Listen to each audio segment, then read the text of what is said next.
Hi, my sweet friends, and welcome back to Crochet Every Day with Judy. We're starting a new book today, Swiss Family Robinson. I know this book looks like it's seen better days, and it has. It's been in my family since I was little, so but it's a great story. And there is a wonderful movie. I think it was Disney that put it out. And if you get a chance to see the movie, please do. But we're starting today with Swiss Family Robinson, Chapter 1, A Shipwreck and Preparations for Deliverance. Already the tempest had continued 6 days. On the 7th, its fury seemed still increasing, and the morning dawned upon us without a prospect of hope, for we had wandered so far from the right track, and were so forcibly driven toward the southeast that none on board knew where we were. The ship's company were exhausted by labor and watching, and the courage which had sustained them now was sinking. The shivered masts had been cast into the sea. Several leaks appeared, and the ship began to fill. The sailors forbore from swearing. Many were at prayer on their knees, while others offered miracles of future piety and goodness as the condition of their release from danger. "My beloved children," said I to my 4 boys who clung to me in their fright, "God can save us, for nothing is impossible to him. We must, however, hold ourselves resigned, and instead of murmuring at his decree, rely that what he sees fit to do is best, and that should he call us from this earthly scene, we shall be near him in heaven and united throughout eternity. Death may be well supported when it does not separate those who love." My excellent wife wiped the tears which were falling on her cheeks, and from this moment became more tranquil. She encouraged the youngest children who were leaning on her knees, while I, who owed them an example of firmness, was scarcely able to resist my grief at the thought of what would most likely be the fate of beings so tenderly beloved. We all fell on our knees and supplicated the mercy of God to protect us. And the emotion and fervor of the innocent creatures are a convincing proof that even in childhood devotion may be felt and understood, and that tranquility and consolation, its natural effects, may at that season be no less certainly experienced. Fritz, my eldest son, implored in a loud voice that God would deign to save his dear parents and his brothers, generously unmindful of himself. The boys rose from their posture with a state of mind so improved that they seemed forgetful of the impending danger. I myself began to feel my hopes increase as I beheld the affecting group. Heaven will surely have pity on them, thought I, and will save their parents to guard their tender years. At this moment, a cry of "Land! Land!" was heard through the roaring of the waves, and instantly the vessel struck against a rock with so violent a motion as to drive every one from his place. A tremendous cracking succeeded, as if the ship were going to pieces. The sea rushed in all directions. We perceived that the vessel had grounded and could not long hold together. The captain called out that all was lost, and bade the men lose not a moment in putting out the boats. The sounds fell on my heart like a thrust from a dagger. "We are lost," I exclaimed, and the children broke out into piercing cries. I then recollected myself, and addressing them again, exhorted them to courage by observing that the water had not yet reached us, that the ship was near land, and that Providence would assist the brave. "Keep where you are," added I, "while I go and examine what is best to be done." I now went on the deck. A wave instantly threw me down and wetted me to the skin. Another followed, and then another. I sustained myself as steadily as I could, and looking around, a scene of terrific and complete disaster met my eyes. The ship was shattered in all directions, and on one side there was a complete breach. The ship's company crowded into the boats till they could not contain 1 man more, and the last who entered were now cutting the ropes to move off. I called to them with almost frantic entreaties to stop and receive us also, but in vain, for the roaring of the sea prevented my being heard, and the waves, which rose to the height of mountains, would have made it impossible to return. All hope from this source was over, for while I spoke, the boats and all they contained were driving out of sight. My best consolation now was to observe that the slanting position the ship had taken would afford us present protection from the water, and that the stern, under which was the cabin that enclosed all that was dear to me on earth, had been driven upwards between 2 rocks, and seemed immovably fixed. At the same time, in the distance southward, I descried through clouds and rain several nooks of land, which, though rude and savage in appearance, were the objects of every hope I could form in this distressing moment. Sunk and desolate from the loss of all chance of human aid, it was yet my duty to appear serene before my family. "Courage, dear ones," cried I on entering their cabin. "Let us not desert ourselves. I will not conceal from you that the ship is aground, but we are at least in greater safety than if she were beating upon the rocks. Our cabin is above water, and should the sea be more calm tomorrow, we may yet find means to reach the land in safety." What I had just said appeased their fears, for my family had the habit of confiding in my assurances. They now began to feel the advantage of the ship's remaining still, for its motion had been most distressing, by jostling them one against another, or whatever happened to be nearest. My wife, however, more accustomed than the children to read my inmost thoughts, perceived the anxiety which devoured me. I made her a sign which conveyed an idea of the hopelessness of our situation, and I had the consolation to see that she was resolved to support the trial with resignation. "Let us take some nourishment," said she. "Our courage will strengthen with our bodies. We shall perhaps need this comfort to support a long and melancholy night." Soon after, night set in. The fury of the tempest had not abated. The planks and beams of the vessel separated in many parts with a horrible crash. We thought of the boats and feared that all they contained must have sunk under the foaming surge. My wife had prepared a slender meal, and the 4 boys partook of it with an appetite to which their parents were strangers. They went to bed, and, exhausted by fatigue, soon were snoring soundly. Fritz, the eldest, sat up with us. "I have been thinking," said he after a long silence, "how it may be possible to save ourselves. If we had some bladders or cork jackets for my mother and my brothers, you and I, father, would soon contrive to swim to land." "That is a good thought," said I. "We will see what can be done." Fritz and I looked about for some small empty firkins. These we tied 2 and 2 together with handkerchiefs or towels, leaving about a foot distance between them, and fastened them as swimming jackets under the arms of each child, my wife at the same time preparing one for herself. We provided ourselves with knives, some string, some turfs, and other necessaries which could be put into the pocket, proceeding upon the hope that if the ship went to pieces in the night, we should either be able to swim to land or be driven thither by the waves.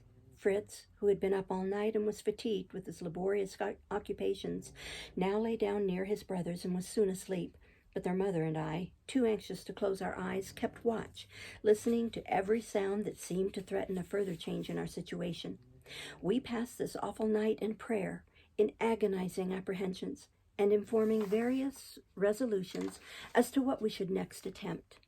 We hailed with joy the first gleam of light which shot through a small opening of the window.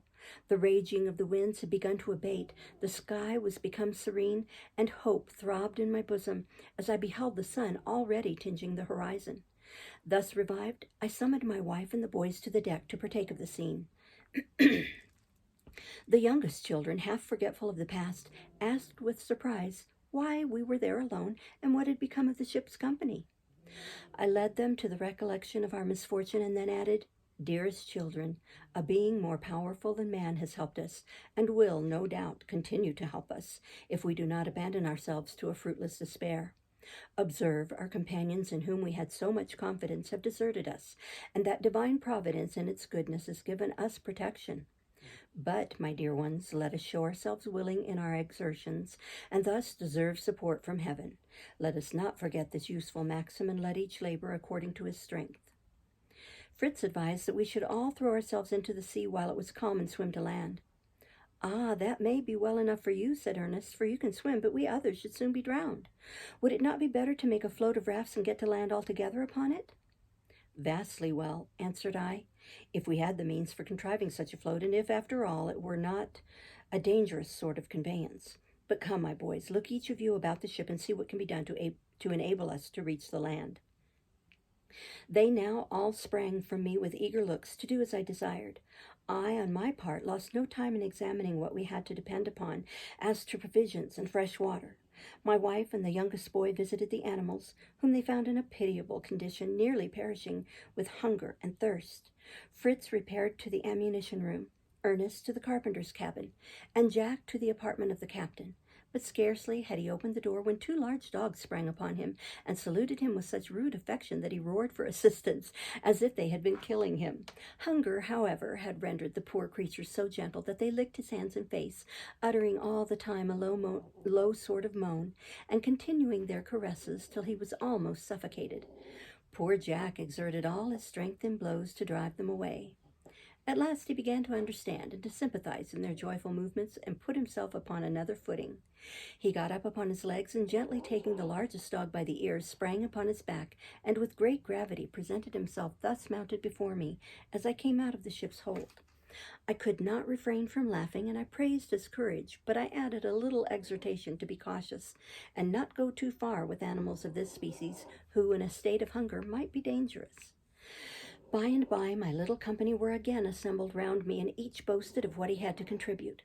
Fritz had 2 fowling pieces, some powder and small shot, contained in horn flasks, and some bullets in bags. Ernest produced his hat filled with nails, and held in his hands a hatchet and a hammer. In addition, a pair of pincers, a pair of large scissors, and an auger peeped out at his pocket-hole. Even the little Francis carried under his arm a box of no very small size, from which he eagerly produced what he called some little sharp-pointed hooks. His brothers smiled scornfully. "Vastly well, gentlemen," said I, "but let me tell you that the youngest has brought the most valuable prize, and this is often the case in the world. The person who least courts the smiles of fortune, and in the calm of his heart is scarcely conscious of her existence, is often he to whom she most readily presents herself. These little sharp-pointed hooks, as Francis calls them, are fishing hooks, and will probably be of more use in preserving our lives than all we may find besides in the ship. In justice, however, I must confess that what Fritz and Ernest have contributed will also afford essential service." "I, for my part," said my wife, "have brought nothing, but I have some tidings to communicate, which I hope will secure my welcome. I have found on board a cow and an ass, 2 goats, 6 sheep, and a sow big with young. I have just supplied them with food and water, and I reckon on being able to preserve their lives." "All this is admirable," said I to my young laborers, "and there is only Master Jack, who, instead of thinking of something useful, has done us the favor to present us 2 personages, who no doubt will be principally distinguished by being willing to eat more than we shall have to give them." "Ah," replied Jack, "but if we can once get to land, you will see that they will assist us in hunting and shooting."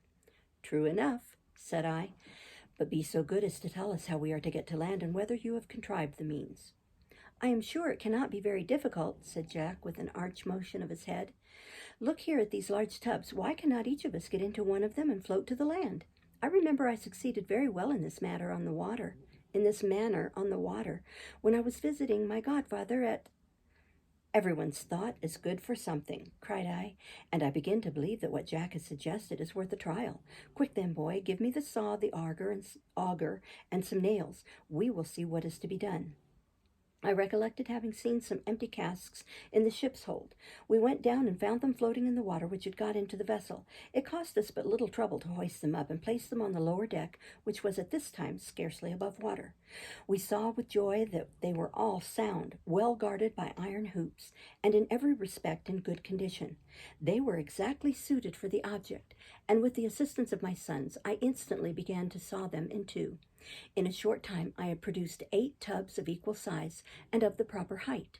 We now allowed ourselves some refreshment of wine and biscuit. I viewed with delight my 8 little tubs ranged in a line. I was surprised to see that my wife did not partake our eagerness. She sighed deeply as she looked at them. "Never, never," cried she, "can I venture to get into one of these." "Do not decide so hastily, my dear," said I. "My plan is not yet complete, and you will see presently that it is more worthy of our confidence than this shattered vessel which cannot move from its place." I then sought for a long, pliant plank, and placed my 8 tubs upon it, leaving a piece at each end reaching beyond the tubs, which, bent upward, would present an outline like the keel of a vessel. We next nailed all the tubs to the plank, and then the tubs to each other, as they stood side by side, to make them the firmer, and afterwards 2 other planks of the same length as the first on each side of the tubs. When all this was finished, we found we had produced a kind of narrow boat, divided into 8 compartments, which I had no doubt would be able to perform a short course in calm water. But now we discovered that the machine we had contrived was so heavy that with the strength of all united, we were not able to move it an inch from its place. I bade Fritz fetch me a crow, who soon returned with it. In the meanwhile, I sawed a thick round pole into several pieces to make some rollers. I then, with the crow, easily raised the foremost part of my machine, while Fritz placed one of the rollers under it. "How astonishing," cried Ernest, "that this engine, which is smaller than any of us, can do more than our united strength was able to effect. I wish I could know how it is constructed." I explained to him as well as I could the power of Archimedes' lever, with which he said he could move the world if you would give him a point from which his mechanism might act, and promised to explain the nature of the operation of the crow when we should be safe on land. One of the points of my system of education for my sons was to awaken their curiosity by interesting observations, to leave time for the activity of the imagination, and then to correct any error they might fall into. I contented myself now, however, with this general remark that God sufficiently compensated the natural weakness of man by the gifts of reason, of invention, and the adroitness of the hands, and that human meditation and skill had produced a science called mechanics, the object of which was to teach us how to make our own natural strength act to an incredible distance and with extraordinary force by the intervention of instruments. Jack here remarked that the action of the crow was very slow. "Better slow than never, Jack," replied I. "Experience has never taught, and mechanical observations have established as a principle that what is gained in speed is lost in strength. The purpose of the crow is not to enable us to raise anything rapidly, but to raise what is exceedingly heavy, and the heavier the thing we would move, the slower is the mechanical operation. But are you aware that we have at our command to compensate for this slowness?" "Yes, it is turning the handle quicker." "Your guess is wrong. That would be no compensation. The true remedy, my boy, is to call in the assistance of patience and reason. With the aid of these two fairy powers, I am in hopes to set my machine afloat." As I said this, I tied a long cord to its stern, and the other end of it to one of the timbers of the ship, which appeared to be still firm, so that the cord being left loose would serve to guide and restrain it when launched. We now put a second and a third roller under, and applying the crow, to our great joy, our machine descended into the water with such a velocity that if the rope had not been well fastened, it would have gone far out to sea. But now a new difficulty presented itself. The boat leaned so much on one side that the boys all exclaimed they could not venture to get into it. I was for some moments in the most painful perplexity, but it suddenly occurred to me that ballast only was wanting to set it straight. I drew it near and threw all the useless things I could find into the tubs, so as to make weight on the light side. By degrees, the machine became quite straight and firm in the water, seeming to invite us to take refuge in its protection. All now would get into the tubs, and the boys began to dispute which should be first. I drew them back, and seeking a remedy for this kind of obstacle, I recollected that savage nations make use of a paddle for preventing their canoes from upsetting. I once more set to work to make one of these. I took 2 poles of equal length, upon which the sails of the vessel had been stretched, and having descended into the machine, fixed one of them at the head and the other at the stern, in such a manner as to enable us to turn them at pleasure to right or left, as should best answer the purpose of guiding and putting it out to sea. I stuck the end of each pole or paddle into the bunghole of an empty brandy keg, which served to keep the paddle steady and to prevent any interruption in the management of our future enterprise. There remained nothing more to do but to find in what way I could clear out from the encumbrance of the wreck. I got into the first tub and steered the head of the machine so as to make it enter the cleft of the ship's side, where it could remain quiet. I then remounted the vessel, and sometimes with the saw and sometimes with the hatchet, I cleared away to right and left everything that could obstruct our passage, and that being effected, we next secured some oars for the voyage we resolved on attempting. We had spent the day in laborious exertions. It was already late, and as it would not have been possible to reach the land that evening, we were obliged to pass a second night in the wrecked vessel, which at every instant threatened to fall to pieces. We next refreshed ourselves by a regular meal, for during the day's work we had scarcely allowed ourselves to take a bit of bread or a glass of wine. Being now in a more tranquil and unapprehensive state of mind than the day before, we all abandoned ourselves to sleep, not, however, till I had taken the precaution of tying the swimming apparatus round my 3 youngest boys and my wife, in case the storm should again come on. I also advised my wife to dress herself in the clothes of one of the sailors, which were so much more convenient for swimming or any other exertion she might be compelled to engage in. She consented, but not without reluctance, and left us to look for some that might best suit her size. In a quarter of an hour she returned, dressed in the clothes of a young man who had served as volunteer on board the ship, and I soon found means to reconcile her to the change by representing the many advantages it gave her, till at length she joined in the merriment her dress occasioned, and one and all crept into our separate hammocks, where a delicious repose prepared us for the renewal of our labors. We'll stop there and start next time with Chapter 2. Thank you for listening. Bye-bye.